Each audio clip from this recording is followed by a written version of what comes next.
Hello friends, कैसे हो आप सभी लोग। आप देख रहे हैं my YouTube channel physics with Pawan Dixit. तो हमारे YouTube channel physics with Pawan Dixit पे आप सभी लोगों का बहुत बहुत स्वागत है। तो क्लास 12 फिजिक्स का चैप्टर 5 इलेक्ट्रिक कैपेसिटेंस का वीडियो नंबर अगला हम लेकर आए हैं और इसमें हम बात करेंगे न्यूमेरिकल्स की।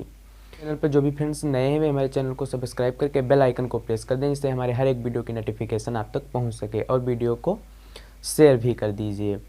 तो स्टार्ट करते हैं आज के वीडियो को। तो फ्रेंड्स, हमारे पास बोर्ड पे एक सवाल लिखा हुआ है। बोर्ड पे हमारे पास एक सवाल है, किसी समांतर प्लेट संधारित्र की धारिता 2 माइक्रोफैरेड है, जबकि इनकी प्लेटों के बीच निर्वात रहता है। प्लेटों के बीच के खाली स्थान को दो परावैद्युतों की बराबर मात्राओं से चित्र में दिखाया गया है। चित्र में दो विधियों से भरा जाता है। यदि उनके परावैद्युतांक 3 तथा 6 हों तो दोनों स्थितियों में संधारित्र की धारिता की गणना करो। ये फिगर फर्स्ट है, ये है ए और ये है बी। किसी समांतर प्लेट संधारित्र की जो धारिता है वो 2 माइक्रोफैरेड है। 2 माइक्रोफैरेड है। उनकी प्लेटों के बीच क्या है? निर्वात है। और इन प्लेटों के खाली स्थान को दो परावैद्युतों से चित्र के अनुसार दो अलग अलग स्थितियों में भरा गया है, और उनके परावैद्युतांक 3 और 6 हैं। तो कह रहा है दोनों स्थितियों में संधारित्र की धारिता की गणना करो। इन दोनों स्थितियों में हमें संधारित्र की धारिता की गणना करनी है। तो लगाते हैं फ्रेंड्स को।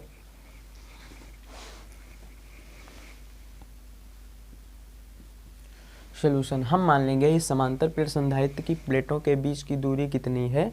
d, और उनका क्षेत्रफल कितना मान लेंगे? a। प्लेटों के बीच की दूरी को d और इनकी एरिया को a मान लेंगे। प्लेटों का क्षेत्रफल हम मान लेंगे a। तो मान लेंगे let the distance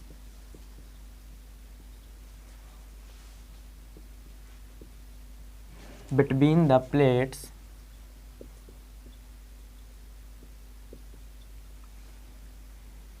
D and area of the plate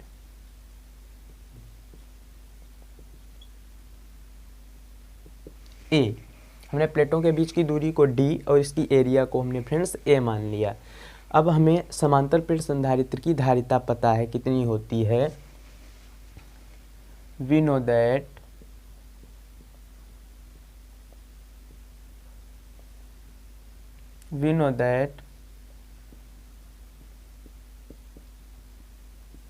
capacitance of parallel plate capacitor, समांतर प्लेट संधारित्र की धारिता फ्रेंड्स कितनी होती है? C = K A epsilon not upon D। ये होती है समांतर प्लेट संधारित्र की धारिता। C = K A epsilon not upon D। हमसे सवाल में फ्रेंड्स कह रहा है इसकी प्लेटों के बीच के खाली स्थान को दो परावैद्युतों की बराबर मात्राओं से भरा गया है, जबकि इन प्लेटों के बीच निर्वात है। इन प्लेटों के बीच क्या है? निर्वात है। अर्थात वायु अथवा निर्वात के लिए K का मान हमारा कितना हो जाता है? 1 हो जाता है। फॉर वैक्यूम K बराबर कितना हो जाएगा? 1। C = epsilon not upon D। और हमारी धारिता दी कितनी है? समांतर प्लेट संधारित्र की धारिता कितनी दी? 2 माइक्रोफैरेड गिवन है। C = 2 microfarad. तो यहाँ पे हम 2 माइक्रोफैरेड लिख देते हैं। धारिता की जगह पे लिख देंगे 2 microfarad. 2 = A epsilon not upon D। और इसको इक्वेशन हम फर्स्ट बना देते हैं। ओके फ्रेंड्स, हमें धारिता दी थी, सी दी थी 2 माइक्रोफैराड, तो धारिता की जगह पे हमने समांतर प्लेट संधारित्र की धारिता 2 माइक्रोफैराड रख दिया। 2 = A epsilon not upon D, इसे हमने इक्वेशन फर्स्ट बना दिया। अब बात करते हैं इस फिगर फर्स्ट में। इस फिगर फर्स्ट में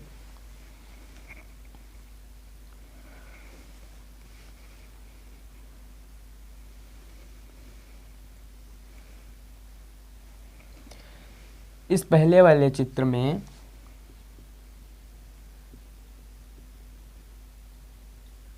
इन फिगर ए, ये जो पहला वाला ये है डाइलेक्ट्रिक सबस्टेंस है। यदि हम इसकी धारिता की बात करें, पहले वाले परावैद्युतांक के कारण धारिता, तो capacitance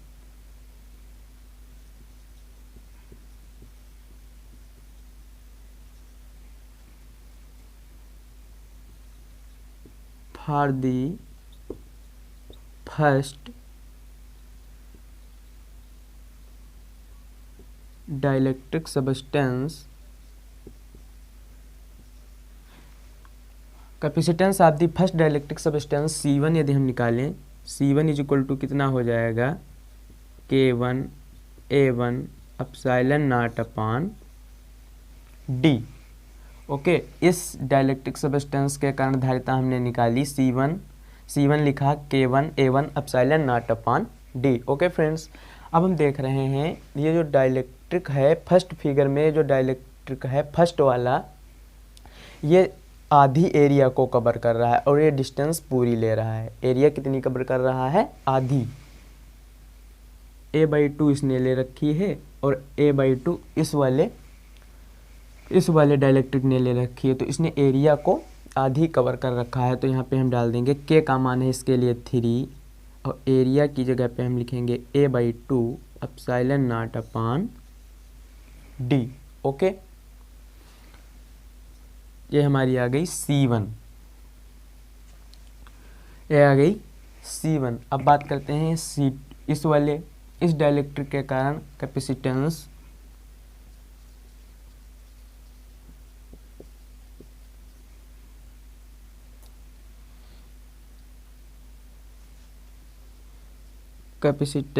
of the second dielectric substance C2 कितनी हो जाएगी, इसी प्रकार C2 कितनी हो जाएगी, K2 A2 epsilon not upon D। K2 हमारा कितना है 6 और ये भी एरिया ले रहा है A/2 और एप्सिलॉन नॉट अपान D। ये हमारी कितनी है C2। ओके फ्रेंड्स, हमने C1 और C2 को निकाल लिया। अब देख रहे हैं इन फिगर फर्स्ट में ये जो दोनों डाइलेक्ट्रिक हैं ये समांतर क्रम में जुड़े हुए हैं। कैसे जुड़े हुए हैं, देखिए इधर ये दोनों डाइलेक्ट्रिक समांतर क्रम में जुड़े हुए हैं। तो समांतर क्रम में इनकी टोटल कैपेसिटेंस कितनी हो जाएगी,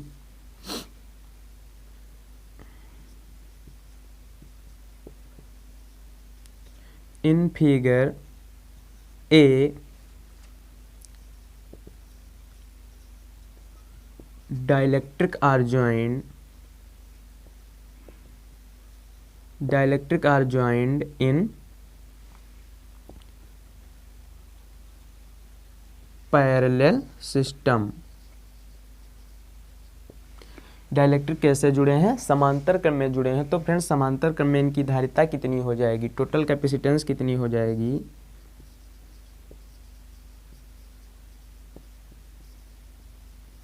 टोटल कैपेसिटेंस = C1 + C2, यही तो होती है समांतर क्रम में तुल्य धारिता C = C1 + C2। C1 का मान और C2 का मान यहाँ पे रख देते हैं।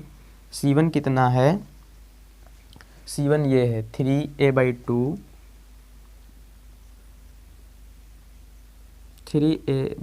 एप्सिलॉन नॉट अपान D और A2 है 6A/2 epsilon not upon D। Okay, इसमें से 3 एप्सिलॉन नॉट और ये जुड़कर कितना हो जाएगा, 3 और 6 आधार हर समान है, तो ये कितना हो जाएगा, 9a/2 epsilon not upon d। जुड़कर इतना तो हो जाएगा।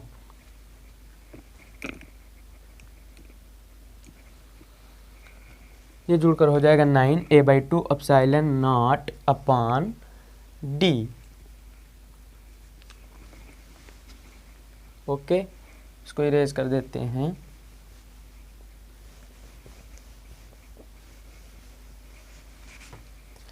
तो total capacitance C is equal to ये कितना आ जाएगा, 9, इसको लिख सकते हैं 9/2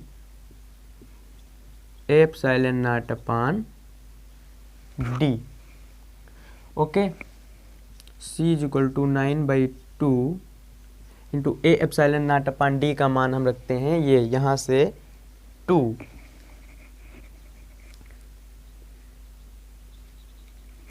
फ्रॉम इक्वेशन फर्स्ट से ए एप्सिलॉन नॉट अपान डी का मान मुझे पता था और 2 से 2 कट गया, तो सी कितना आ गया, सी आ गया 9 माइक्रो फैरेड। कितना आ गया, 9 माइक्रो फैरेड। तो इस पहले वाले फिगर की हमने कैपेसिटेंस निकाली, टोटल कैपेसिटेंस कितनी आ गई, C is equal to 9 micro farad. अब बात करते हैं दूसरे वाले फिगर की कैपेसिटेंस।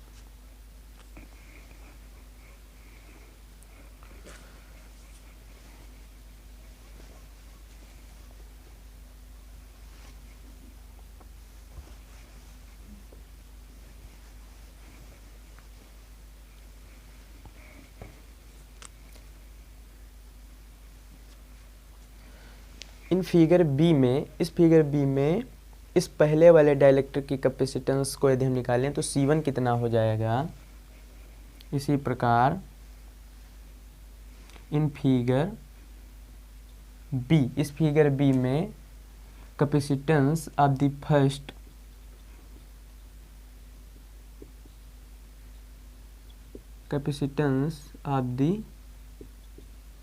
फर्स्ट डाइलेक्ट्रिक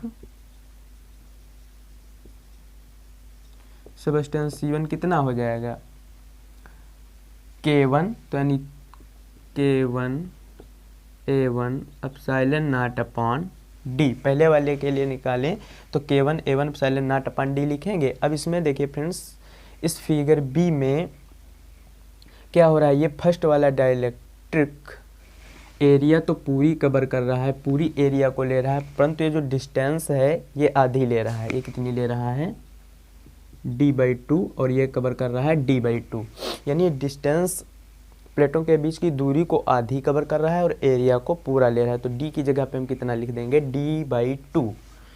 तो C1 K की जगह पे 3, एरिया पूरी ले रहा है, एप्सिलॉन नॉट अपॉन D की जगह पे D/2। ओके, तो ये कितना आ जाएगा, 3 2 जा 6A epsilon not upon D। ये आ गई C1। और इसी प्रकार सेकेंड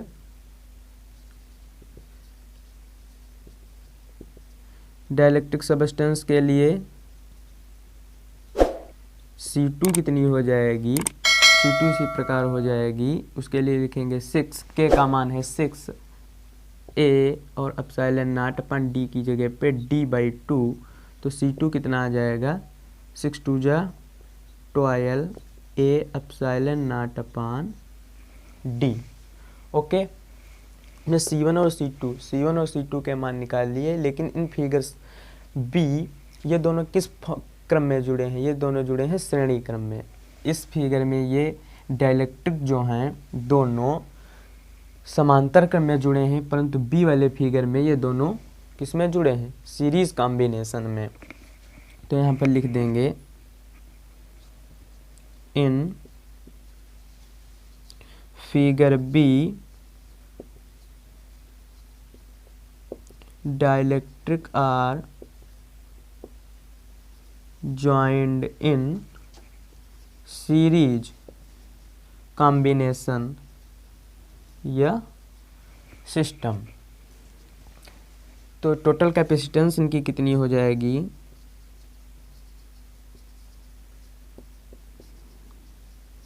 टोटल कैपेसिटेंस इज श्रेणी क्रम में तुल्य धारिता 1/c is equal to 1/c1 plus 1/c2 कितनी होती है, 1/c is equal to 1/c1 plus 1/c2।